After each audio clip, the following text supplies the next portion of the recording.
No vídeo passado, eu comparei Walter White e Hannibal Lecter para descobrir quem levaria o melhor num confronto direto. You're goddamn right. Muita gente pediu nos comentários para eu ir mais fundo.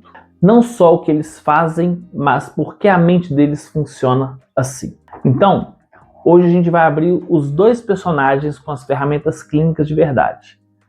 A terapia cognitivo-comportamental, a psicanálise e a psicologia existencial. Sem enrolação, sem popularizar demais o conceito a ponto de perder o rigor.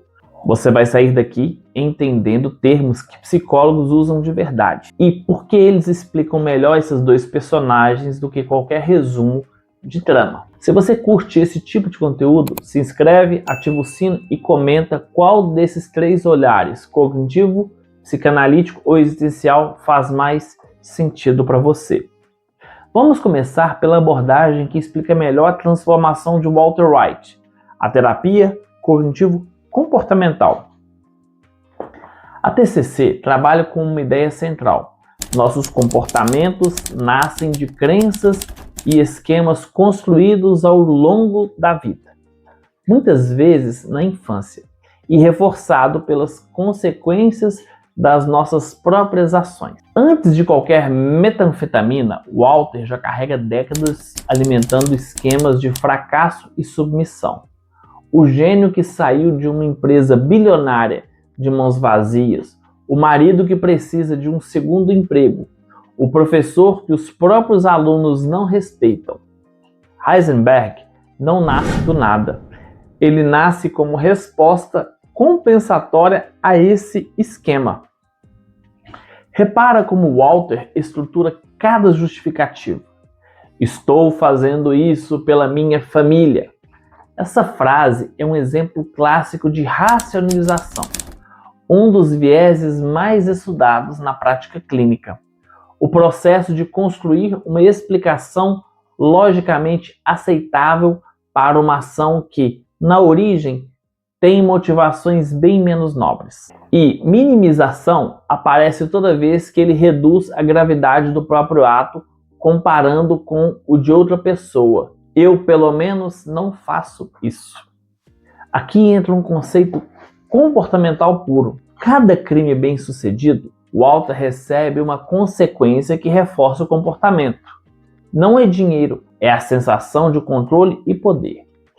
Esse reforço, repetido ao longo de temporadas, molda progressivamente um novo padrão de comportamento. É condicionamento operante em estado bruto. Comportamento seguido de recompensa tende a se repetir e a se intensificar. Da terapia de esquema de Jeffrey Young, a gente consegue nomear algo que a série mostra visualmente o tempo todo. A alternância entre o modo criança vulnerável, o Walter White doente, humilhado, com medo, e o modo protetor hipercompensador, o Heisenberg impiedoso, que supercompensa exatamente aquilo que o Walter frágil não suporta sentir. Não são duas pessoas. É o mesmo sistema psíquico alternando entre dois modos de proteção extremos. Se a TCC explica como Walter constrói e reforça um novo padrão de comportamento, a psicanálise vai nos mostrar algo bem diferente sobre Hannibal Lecter, que talvez não exista construção nenhuma ali, só revelação. A psicanálise não olha tanto para o comportamento observável quanto para a estrutura da mente, impulsos, defesas e a forma como o sujeito se posiciona diante da lei e do desejo. Hannibal transforma impulsos primitivos e sádicos em apreciação por arte, música clássica, alta gastronomia. Isso na teoria psicanalítica é sublimação, o desvio de um impulso inaceitável para uma expressão socialmente valorizada. Some isso à intelectualização. Ele fala da própria violência com o mesmo tom analítico que usaria para descrever uma pintura renascentista.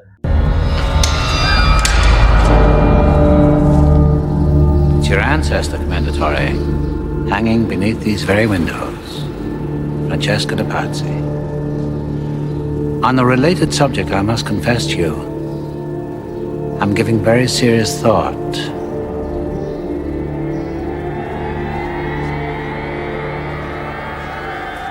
to eating your wife. Afastando o afeto bruto do ato.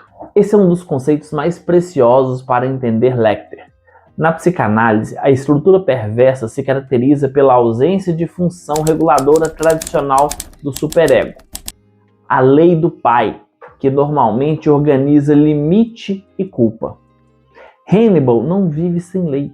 Ele cria a própria lei, o próprio código de julgamento moral, e mede o mundo inteiro por essa métrica pessoal, geralmente ligada à estética, boas maneiras, merecimento. Ele não sente culpa porque dentro da estrutura dele, ele nunca transgride nada. Ele segue a própria ordem à risca. E aqui eu quero propor uma virada interessante. Será que o Walter White realmente virou outra pessoa? Na perspectiva junguiana, a sombra é a parte da personalidade que reprimimos por não ser socialmente aceitável. Walter não cria Heisenberg do zero. Ele dá passagem a uma sombra que estava reprimida através de décadas. Ou seja, a mesma lente que explica Lecter como constante que se revela, também pode reformular Walter White.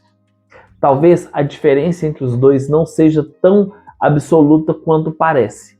Talvez seja só uma questão de quanto tempo cada um levou para deixar a sombra assumir o controle. Freud descreve Thanatos como um impulso à direção, à destruição e à repetição de padrões autodestrutivos no limite ao fim. Isso aparece em Walter no fascínio quase inconsciente pela destruição do próprio império. Ele sabota o que construiu mais de uma vez, como se parte dele quisesse o colapso. E aparece em Lecter na frieza absoluta diante da própria mortalidade e da mortalidade alheia. A morte para ele não tem o peso emocional que tem praticamente qualquer outro personagem da ficção. TCC explica o mecanismo, psicanálise explica a estrutura profunda, mas nenhuma das duas responde a pergunta que mais interessa para quem está assistindo esse vídeo agora na própria vida. Por que isso importa para mim? A psicologia existencial e a logoterapia de Viktor Frankl não analisam personagens fictícios como estudo de caso patológico. Eles usam a ficção para iluminar dilemas que são universais. Inclusive o seu aí, que está assistindo. Repare num detalhe incômodo. Walter White só começa a viver de verdade depois que descobre que vai morrer. Antes disso, ele já estava morto por dentro havia muitos anos, comprimindo rotinas sem propósito, sem reconhecimento. O vazio existencial é exatamente isso, a sensação crônica de que a vida não tem direção nem significado, mesmo quando de fora tudo parece funcional. Toda vez que o Walter se depara com uma bifurcação, aceitar ajuda financeira ou continuar no crime, proteger alguém ou eliminar uma ameaça, ele está diante do que o existencialismo chama de angústia da escolha.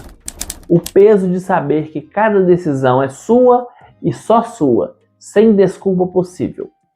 Franklin diria que o problema de Walter nunca foi a falta de opções. Foi a recusa em assumir a responsabilidade por elas até ser tarde demais. No fundo, a pergunta que atravessa a trajetória inteira dele é: quem eu escolho ser quando ninguém mais está definindo isso a mim?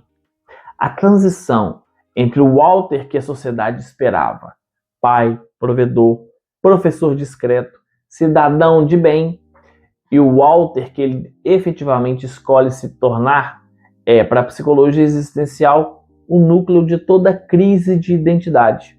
O confronto entre a vida vivida para atender expectativas alheias e uma vida vivida em nome da própria autenticidade, ainda que essa autenticidade seja destrutiva.